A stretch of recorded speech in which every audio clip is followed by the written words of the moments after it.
As if the internet doesn't fail me. Hey there, it's Dr. Jolene Brighten. It's time for Chapter 5 of Beyond the Pill. That is the Birth Control Hormone Detox 101. So thank you all for being here with me this evening. Can I first say I'm so sorry? I had every intention of coming on earlier. Told you guys I'd be on earlier.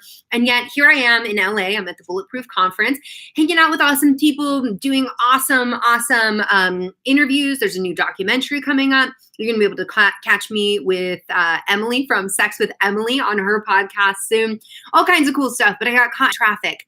And there were like all these streets shut down. I don't even know why. So what are we talking about tonight? We're talking about Beyond the Pill. Thank you for being here with me. We're going to talk about Chapter 5. So in Chapter 5, this is the Birth Control Hormone Detox 101. And if you saw today on Instagram, I actually did a post about how hormonal birth control really robs your liver of what it needs to run detoxification. Someone just said that Trump is in Southern California. 405 is shut down. Maybe that's what was going on. There were like police and barricades. That's the word, barricades everywhere. I'm a little bit flustered, just a little bit, real talk. Okay. I see you just got the book online. That's awesome. Thanks for being here and joining us. So Birth Control Detox 101. So the first thing I want to explain before we jump into this chapter is that you don't need to necessarily detox your body from hormonal birth control. And so I want to dispel that myth. So people will say, if you've ever been on hormonal birth control, then you have to do a detox. Otherwise, your body can't get those hormones out. Your body will get those synthetic hormones out over time. What this chapter is really about is what hormonal birth control could have done to your liver while you were on it, and how important your liver is when you have period problems or hormone imbalance. So we're going to dive in with that. I'm going to go through the chapter like we've been doing, and then I will answer your questions. I see lots of questions coming in. So when I say let's go, and I want you to post them. So first thing in the birth control hormone detox, we have our key takeaways. Not key takeaways. It's in this chapter. Key takeaways come at the end. This is what you're going to learn in this chapter. The liver's role in hormone health, how the pill can stress out your liver, and believe me, it does. Why a 14-day liver detox can fast track your recovery on or off of hormonal birth control. In fact, doing a 2-week reset on your hormones and really focusing in on detox is something I've seen can be tremendously helpful to start feeling better while you're on birth control and feel better with post-birth control syndrome. And certainly it can help if you're not on birth control at all. And why you may want to toss your lipstick and lotion. You know, we don't want to hear that, right? But we've got to talk about it. How your liver may be blocking you in the bedroom. Wait, my liver's messing with my mojo? Yeah, your liver can totally mess with your mojo. And actually, as I was interviewing with Sex with Emily today on her podcast, talking about libido, imagine that, we're talking about sex. We talked about the mechanism by which hormonal birth control can crash your libido, and sometimes for good. Now, the other thing I'm teaching you in this chapter that you don't get in the cliff notes of the chapter of like, come into this chapter because it's not super sexy, but believe me, it's super sexy when you actually know about it, is your liver and estrogen metabolism. Now, it is entirely possible that your total estrogen is fine, but your detoxification pathways they're actually putting your liver into a 16-hydroxy or in a 4-hydroxy pathway, which is more potent and more dangerous for us in the long run. So I do take you through some biochemistry. I mean, I got a degree in nutritional biochemistry, so we're going to do that at some point in this book, right? And so I take you through the metabolites and what you need to know. This is like seriously med school 101 of estrogen metabolism. Like every single test is like, which is the good estrogen? Which is the bad estrogen? So I take you through how your liver metabolizes estrogen so you can understand what those pathways look like, what the breakdown is, and what foods and supplements can help you with that. So I list off right away: DIM, resveratrol, quercetin, liposomal glutathione. These can all help support liver detoxification. And when we talk about liver detox, there is a phase 1 and a phase 2, and we need to make sure we're supporting both pathways. If you ever support just phase 1, you can make more toxic metabolites that make you feel awful. These are the people that are like, I did a detox and I felt awful the whole time. You probably weren't supporting phase 2 detox well enough. And that's something about my protocol is it's supporting phase 1 and phase 2 detox so that you don't get those awful symptoms. For some of you who are savvy, yes, that is a bed behind me. Yes, I am sitting in a hotel room. I'm currently traveling in Los Angeles. I'm in Southern California. And yeah, you guys are smart. Yeah, that's totally a bed, but whatever. Like, we still got to do our thing, right? Because I promised you chapter 5, we'd be talking about this. So with the pill and the liver, this is where things take a turn for lame when it comes to your libido and your sex drive. So we know that almost 60% of us use hormonal birth control primarily for symptom management. And so it's only the 40-something% that use it to prevent pregnancy as a primary reason. But then your libido goes bye-bye. And that's lame, right? Because you got on it so you could have sex and not have to worry about having a baby. And you're like, I don't want that stress. I don't want to be like, when's my period coming? Like, we've all been there. But then you have no libido. You don't even want to have sex. And that is because of the genetic alteration that happens in the liver. While you're on the pill, it genetically alters the liver to express higher amounts of sex hormone binding globulin. That grabs on testosterone. Bye-bye libido. And I go into what you can do about that and how to get your libido back. Even though there's this sentence here, while these levels may eventually decrease when a woman stops hormonal birth control, the researchers speculated, these are the guys that did the study, that they may never return to pre-pill levels. So that means that even after you stop hormonal birth control, your liver may continue to elevate that sex hormone binding globulin, which is why some women come off hormonal birth control and they have symptoms of low estrogen and low testosterone. Testosterone is not just about your libido. It is the reason why you feel like you can kick ass in the day. It's why you have energy all day. Yeah, testosterone plays in with that thyroid and that cortisol as well. It also is really good for your brain and your bones and your heart, all those really important tissues all together. Now, in this chapter, we talk about liver tumors and liver cancer. So understand the hormonal birth control is associated with liver cancer. So it can raise liver cancer, and that we did start diagnosing more liver tumors as a result of the pill. It wasn't an increase in technology. It wasn't that like we became more sophisticated. In fact, the first screening that a doctor does for liver tumors is actually filling your liver. So we actually reach up under your ribs and have you take a deep breath and your liver comes down and we rub the edge and we make sure that it's nice and smooth. And if it's not, then we send you for an ultrasound. So with that, there have been people who are like, oh, well, we only diagnosed, these are not scientists or doctors who have said that, made this argument. I just want to clarify that. And they've said, oh, well, it's probably just that like diagnostic tools got a whole lot better for us to diagnose liver tumors. And it's like, yes, we have seen advances in diagnostic tools, but these diagnostic tools have stayed the same. And so what we do understand about the research is that it is correlated that women who are taking the pill have higher incidences of liver tumors. It's not just that like suddenly we started diagnosing more liver tumors altogether. It was, we introduced the pill, women on the pill had a higher incidence of liver tumors. And this matters because even though they're benign liver tumors, they're benign in that they're not malignant, they're not cancerous, but they're prone to rupture and bleed. And there's a lot of blood that goes through the liver. So this is a big problem. I also talk about in this chapter gallbladder and the pill. Some of us lose our gallbladder because we're on birth control. Some of us come off and we lose our gallbladder because of all those years on birth control, and then we don't get back to ovulating again. Now, the other thing that's really important for all women to be in the know on is what are you putting on your skin and what's in your environment? Environmental toxins are so bad for your hormones. And, sometimes it's that like favorite lipstick, or I used to be addicted to chapstick when I was a teenager. And I look back and I'm like, that was petroleum based. That's like endocrine disrupting based chapstick. And I put that on my lips every single day. So we have to be taking a look at not only whenever we talk about detox, people always want to talk about how do you support the liver? How do you move things out? Yes. And we also have to talk about environmental toxins and limiting the exposure. We have to limit the exposure, limit what comes in while we facilitate things going out. And true to the Beyond the Pill form, we've got a quiz. So how do you know you need to do a liver detox? If you're like, Is this really something I should start with? I've got a checklist for you, and you can go through, check that out, see, like, do I have these symptoms? If so, it's a good idea to jump into a liver detox and support your liver. And it's not something that like you are going to be drinking swamp water or, depriving yourself of food. You're going to be very, very mindful of what is coming in, but you're also going to be very, very mindful of like which nutrients you're really feeding your body for elimination.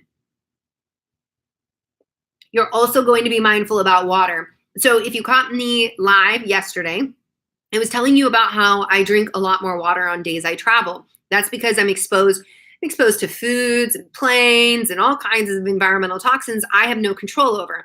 But I can support elimination, detoxification by drinking more water, making sure my bowels are moving, making sure that I've got plenty of nutrients coming in. It's starting to get dark here, so I just turned on a lamp.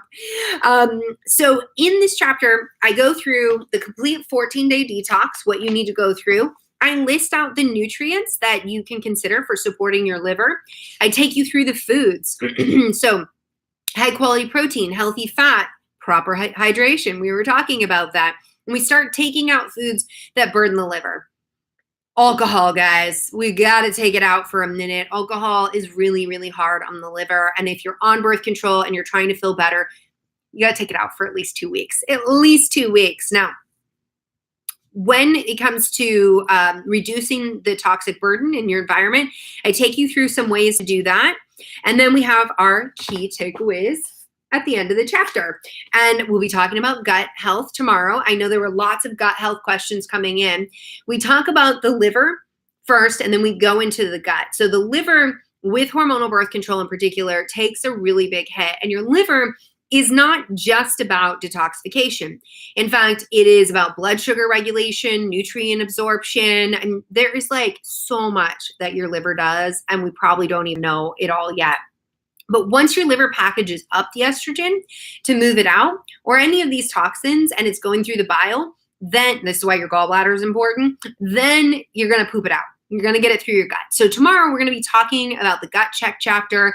We're going to be going into gut health. But this evening, we're going to go a little bit further and answer your questions about detox, about hormonal birth control and the liver. So if you've got questions, you've been like waiting, now's the time. Oh, we're already going.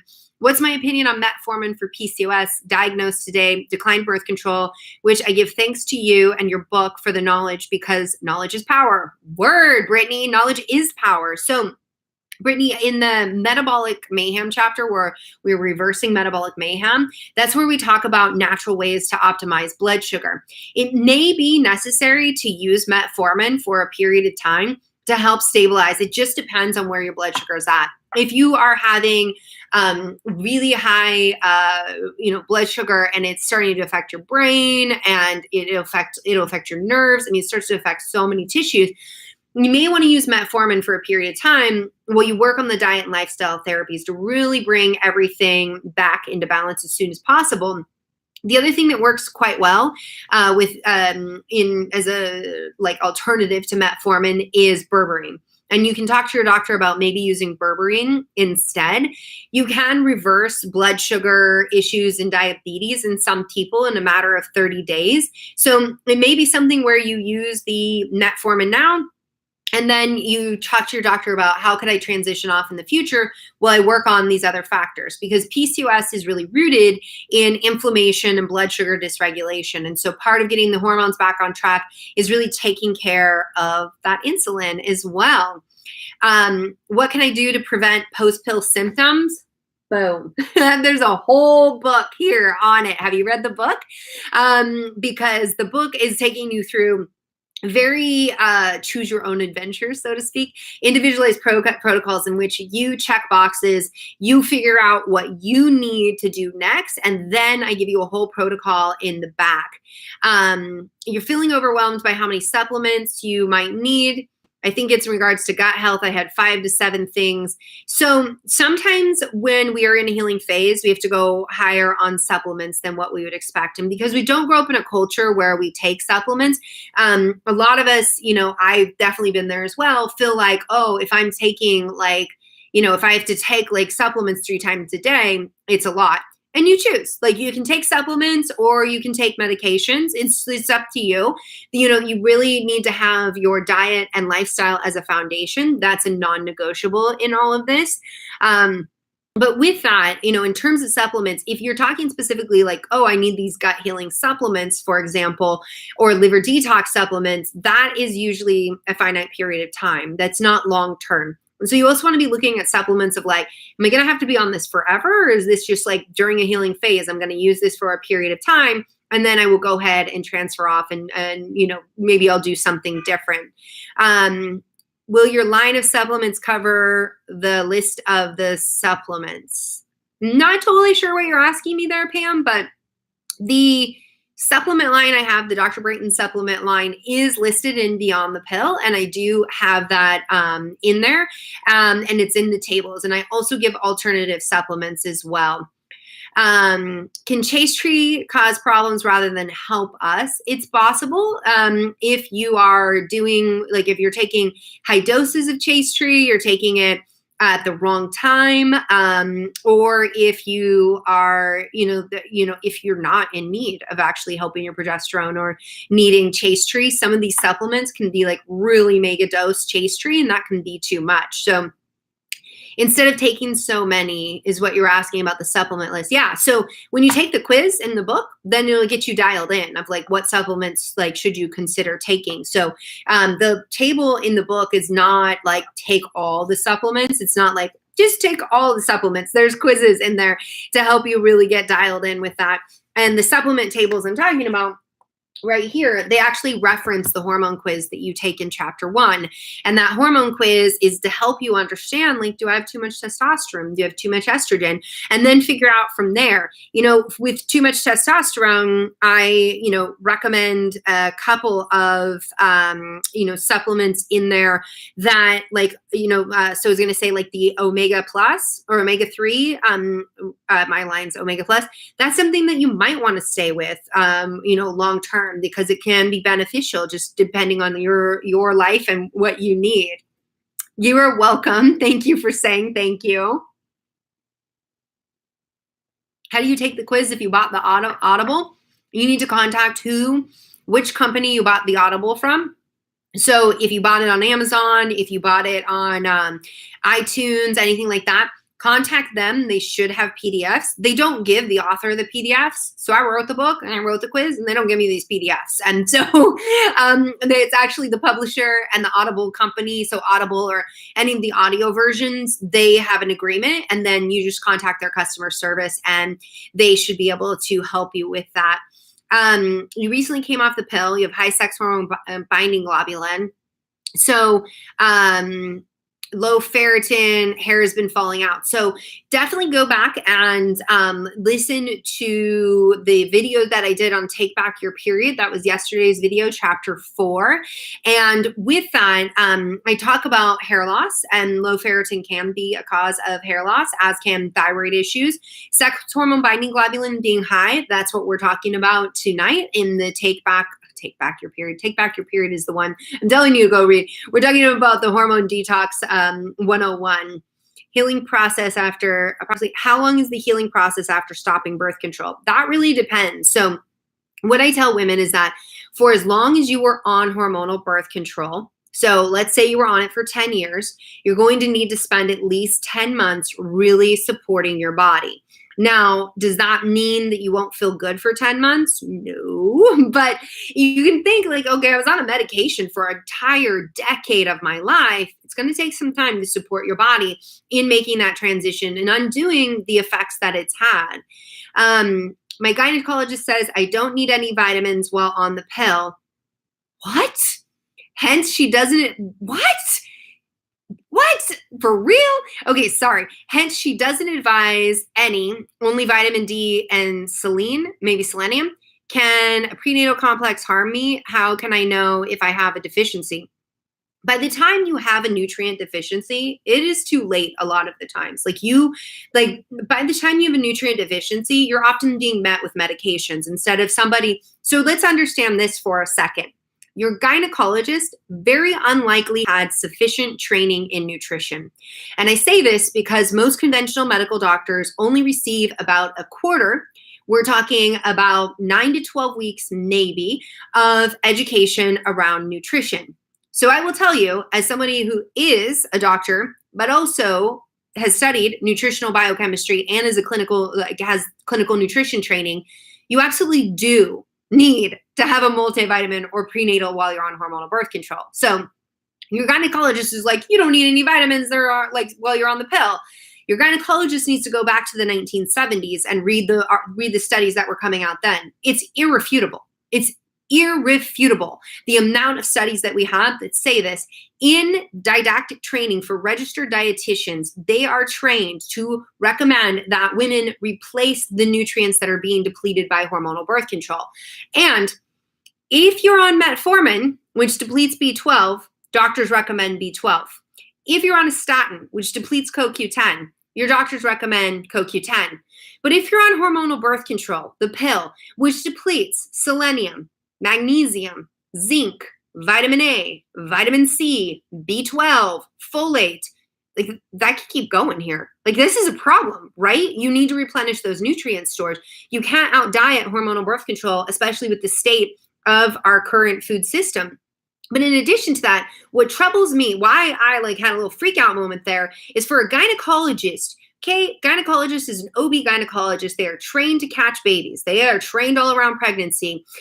To prescribe the pill and know that it's only 91% effective with typical use. That means 9 out of 100 women are going to get pregnant while they use the pill. And that folate is so essential to pregnancy that we actually put it everywhere we could in our food supply to make sure that babies didn't have adverse outcomes. Yet here you are on hormonal birth control, depleting folate with a risk of getting pregnant, and your gynecologist is like, nah, no need, girl. You're fine. This does not make any sense. In fact, there was a point where they formulated birth control to have folate in it because it was so well recognized of a problem. But MD on the pill, there are lots of studies there, but seriously, I wouldn't wait around for your doctor to read a study to know that you probably need a second opinion on that. And somebody who's going to ally with you and be open to new research.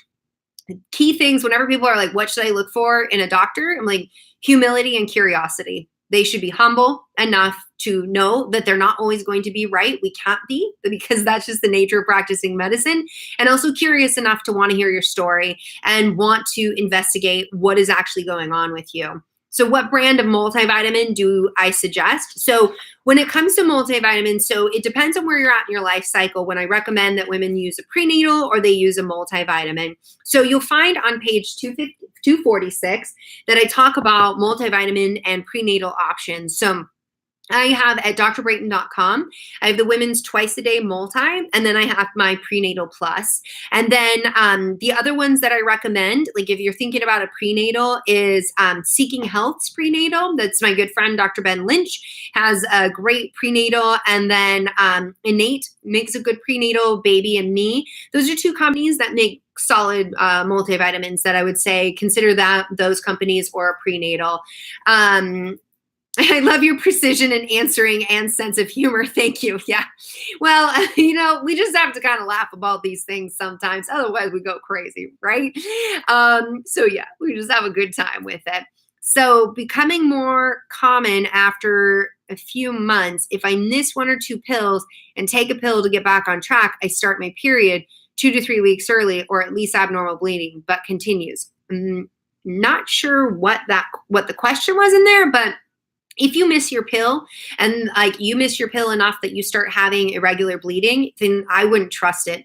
I would make sure you have a backup method if what you're trying to do is prevent pregnancy. Because if you've missed your pill enough that your brain is like, oh, ovaries, let's make some babies, then you can find yourself with an unintended pregnancy. Thoughts on inositol for PCOS and insulin resistance. So I talk about that. So I actually list inositol in my book, and I talk about that in my book. It can be tremendously helpful. But as we're talking about tonight, we got to go to the liver, and we've got to look at what's going on with the liver. Because so when it comes to blood sugar dysregulation, there's insulin resistance where your cells can get rigid And, they're just not docking that insulin, not bringing your blood sugar in. And so your blood sugar stays high. The other issue that can be going on, so that can be rooted in like inflammation. It can be that you're eating way too much sugar. It can be that your pancreas is not functioning optimally, so you're not getting insulin out. It could be that your adrenal glands, you're practicing what I call metabolic obscenities, and you're cussing at your body with the way you eat and skipping meals, and your adrenal glands are firing off, and they tell your liver to give up more sugar. Or there could be dysfunction in the liver as well. There's a lot of reasons that we can have a blood sugar imbalance. And so while inositol can be helpful, if we use inositol to just bring blood sugar down, that is the same as using metformin to bring blood sugar down.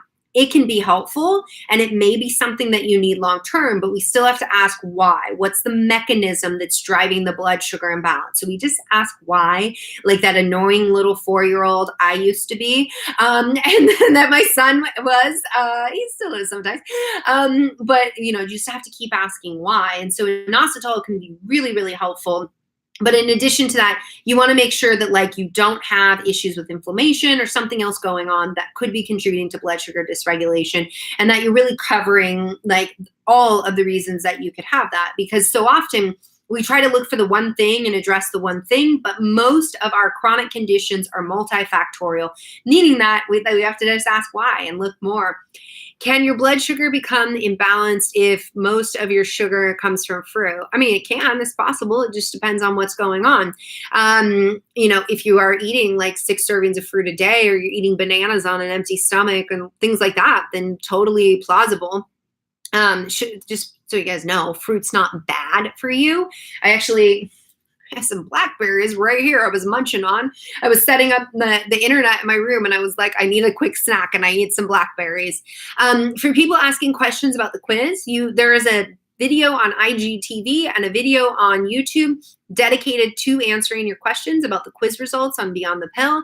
And in addition, we talked about the quiz results in chapter 1. So you can go to IGTV, or you can go to YouTube and you can look at the chapter 1, which is Real Talk on the Pill, and you can learn more about the quiz as well. So I answered all those questions. And so for people who are here with us, I just want to make sure that we're not like being redundant on things that we've already covered if you've been through the entire last 4 days with me. Do you share a diet plan in your book? 100%, with recipes as well. I'm not going to tell you that you got to eat a certain way to level up on your liver and balance your hormones and then be like, good luck, go figure it out. No, I got you.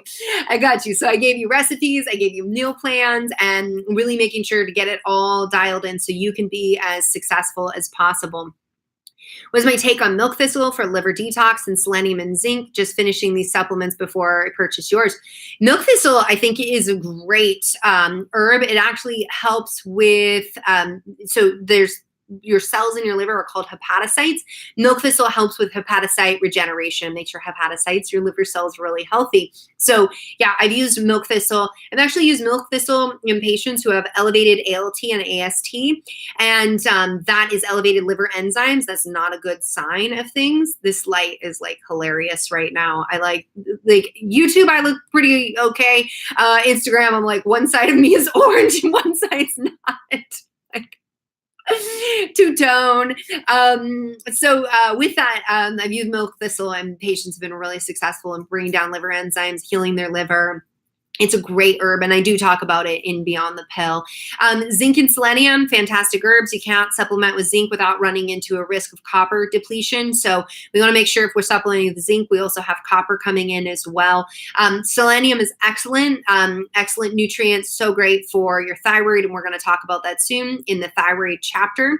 And anything you suggest for low HDL cholesterol, one thing is exercise. So cholesterol is actually made in the liver.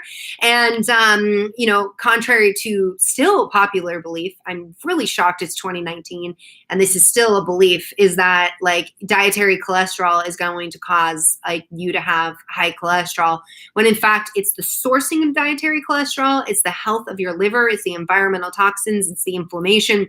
It's way more complicated than that. But cholesterol is primarily made in the liver, and HDL is termed the good cholesterol. But know that we understand more now that you need to look at lipoprotein density sizes and look at how bad is your LDL and how good is your HDL, because there's different particle proteins and nerding out a little bit there, but your doctor can test that and understand what's true for you. I'm going to take a drink of water, and I'm going to answer a couple more questions here before I jump off. So I want to stop the pill. Can I just stop with the last pill of the package, or any moment in the middle? Or should I maybe wait to take a vitamin complex for some months before it? Now, this question is how I know you haven't read Beyond the Pill yet. So I talk all about that in the principles of getting started, and we will cover this in future discussions. So if you start a hormonal birth control, Cliff Notes version here. If you started for symptom management, you may want to do a little work before you come off to make it as easy as possible. If you stop mid-pill pack, we're talking double periods in 1 month. Nobody likes that, even though they're fake periods. You're still bleeding twice a month, and nobody likes that. So generally speaking, we usually wait until a woman gets to the end of her pill pack, and then she discontinues, unless there is a urgent situation, like I get your cardiometabolic panel back and I'm like, yo, you are not looking good when it comes to cardiovascular health. You got to stop the pill and get over to a cardiologist stat. So sorry, that was really fast. We will be talking about it again, though, in the future. And this is recorded, so you can rewind me. And I bet there's even a way to slow me down. And for the people who write me and ask me to please slow down when I talk, I think that it's probably never going to happen. And it's not because I'm not being a jerk. I'm not being a jerk. I'm just like in my late 30s, and this is the pace that I talk at.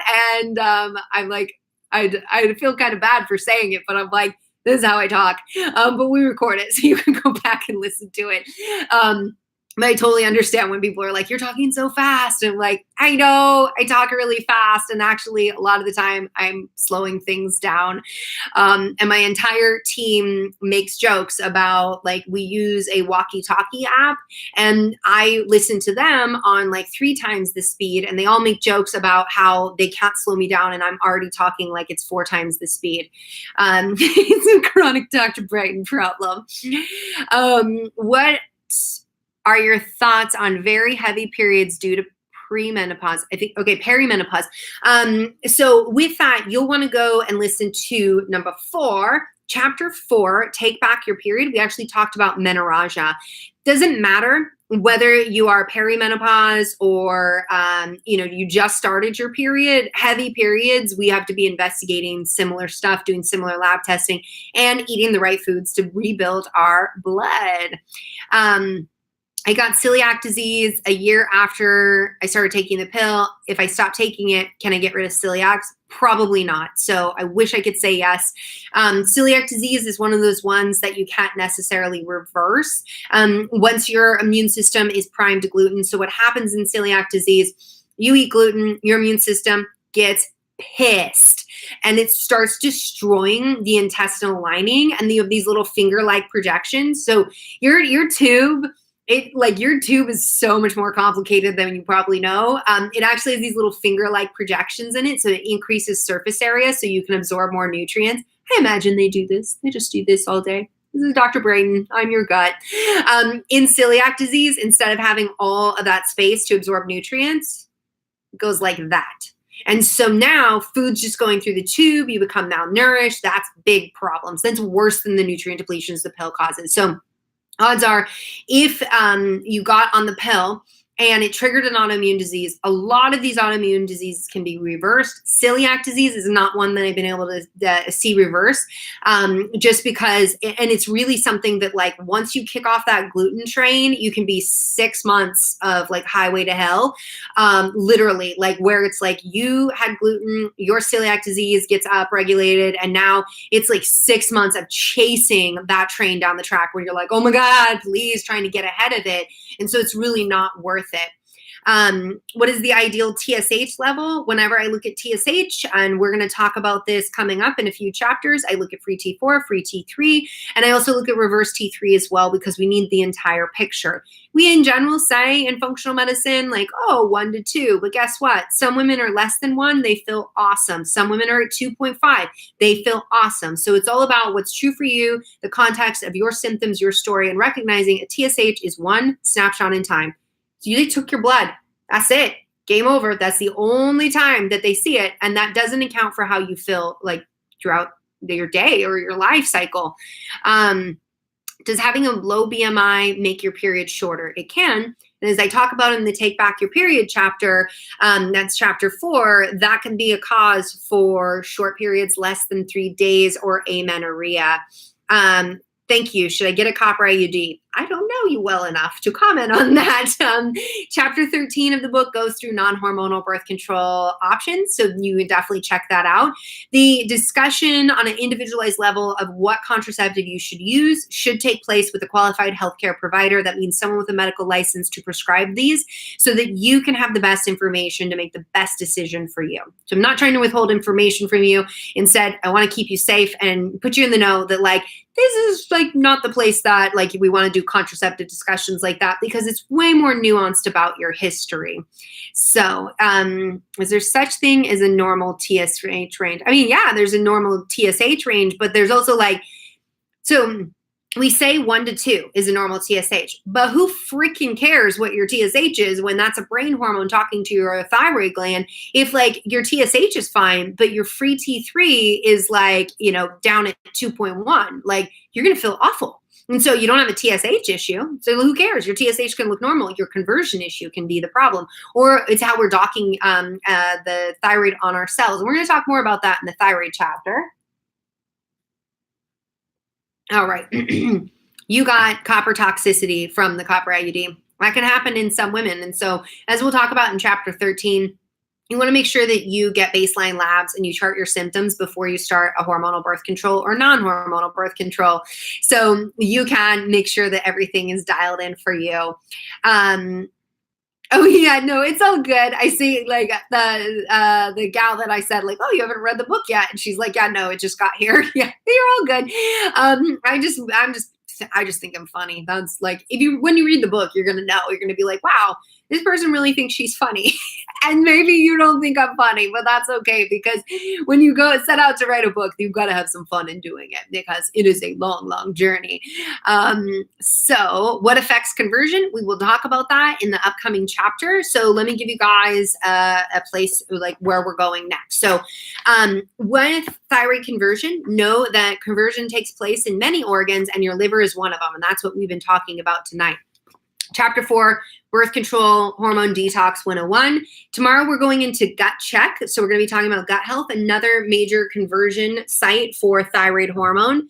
This lamp is like, I need my true dark glasses. I need my amber glasses, you guys, because the light is getting me. And then chapter 7, so that is going to happen in 2 days, is going to be energize your thyroid and your adrenals. So we'll be getting into all of that. And I will be jumping on and going live with you. So tomorrow I'm at a conference. I'm going to try to hit it in the morning. Watch my Instagram stories. Watch my YouTube. If you're subscribed, you'll get the notifications on that. If you're not subscribed to YouTube, go do that, because then you'll know every time I go live or publish a new video. And then on Sunday, I will get up in the morning. I'm going to meet with some friends to have brunch in Portland, who are in Portland, but I'm going to get up in the morning. I'm going to go through the Energize Your Thyroid and Adrenals. And then next week, as we go through chapters 9, actually 8, because it's reverse metabolic mayhem, 8 through 13, I'm going to do that at 8 a.m. every morning so that we can all be consistent on time. I just had to travel this week, and I had the moment where I was like, well, maybe we'll skip a day or this or that. I'm like, you know what? We're just going to get in. We're going to get it done. There will be videos for you to watch, and I want to make sure I keep supporting you through this process of reading Beyond the Pill. So definitely stay tuned. We'll be going through the rest of the chapters. If you haven't left a review on Amazon yet, I'd be super grateful for that. This is something that, you know, when you set out to write a book, you never know like who it's going to really help and how it's going to help women. And reading your guys' reviews have helped so many women identify. Like I've had women writing me saying, I didn't know if this book was for me. And then I read the Amazon reviews and I was like, yes, this book is for me. And I'm so glad I bought it because now here I am 30 days later and I'm feeling so much better. So thank you. If you've left a review, if you haven't yet, please go do that. And if you've bought Beyond the Pill, whether you are in, you are here in the United States, you are in the UK, you are in South Africa, wherever you're at, go to beyondthepillbook.com and get the gratitude gifts. And oh my God, you are so funny, pancakes.69. Oh my God. Have fun with your gifts from Emily. You guys want to know what gifts I got? Her show's called Sex with Emily. Okay, we're going to end this live. I'm going to go on stories and I'm going to show you and we're all going to get our giggle on. See you in Instagram stories. And you guys, I will see you tomorrow to talk more about Beyond the Pill. Thank you for being here with me. I so appreciate it. And you guys are hilarious and such a good time to hang out with.